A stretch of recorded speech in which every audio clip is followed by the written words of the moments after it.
Olá, eu sou o Rodrigo Gebara Reis, eu sou autor do projeto de iniciação científica Determinação da Postura do Jogador em Vídeos de Futebol. Meu orientador foi o professor Dr. Rogério Yugo Takimoto e nós somos do Laboratório de Geometria Computacional do Departamento de Engenharia Mecatrônica da Escola Politécnica da USP. Bom, de alguns anos para cá, ocorreu uma evolução muito grande na análise de desempenho esportivo. Não basta mais o jogador parecer bom, ele deve ser analisado estatisticamente e comprovado uma boa adição a um time. Nesse contexto, a análise de postura, de posicionamento, orientação do jogador no campo é muito importante, porque tudo isso define a maneira como ele joga o futebol, certo? Mas isso não é fácil de ser registrado. Com isso, esse projeto ele tem como objetivo começar essa análise de duas formas principais. A primeira delas é determinando a postura dos jogadores a partir de vídeos gravados, certo? Então, transmissões que estão disponíveis no YouTube, por exemplo. E também criando uma reconstrução 3D dos jogadores em um frame ou em vídeo. De modo geral, a determinação de postura seguiu essa metodologia. Então, foram usadas duas redes neurais.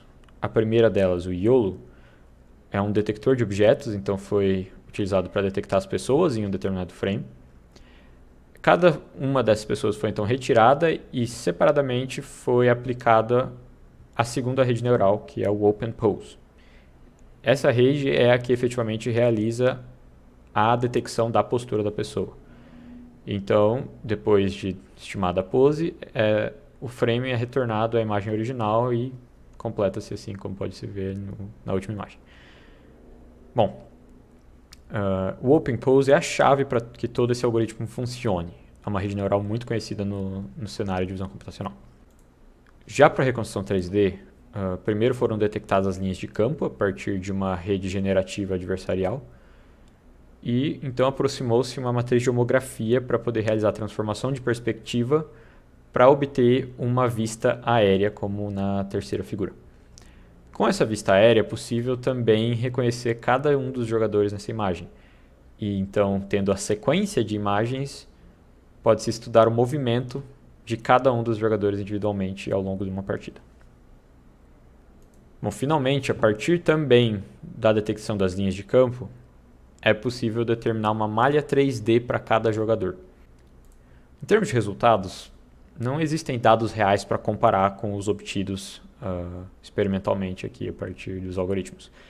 Então, eles tiveram que ser validados visualmente. Os algoritmos eram executados e então comprovava-se a eficiência a partir de análises visuais. Bom, nesse frame pode-se observar o sucesso na detecção de postura de todos os jogadores que estão aí. Então, isso demonstra um sucesso realmente do primeiro algoritmo de detecção de postura. Já nesse outro frame, pode-se observar que todos tiveram uma malha 3D criada em volta de si.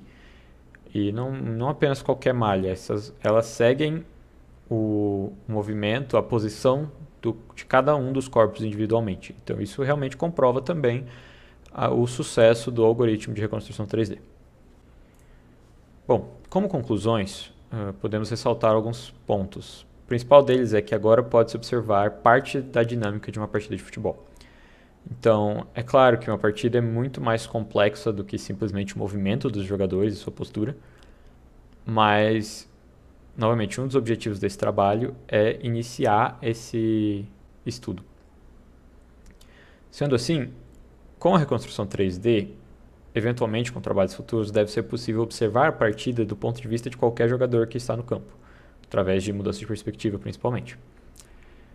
Bom, além disso, também deve ser possível anotar eventos específicos automaticamente, como escanteios e gols, e então aumentar ainda mais o detalhamento da análise de movimento.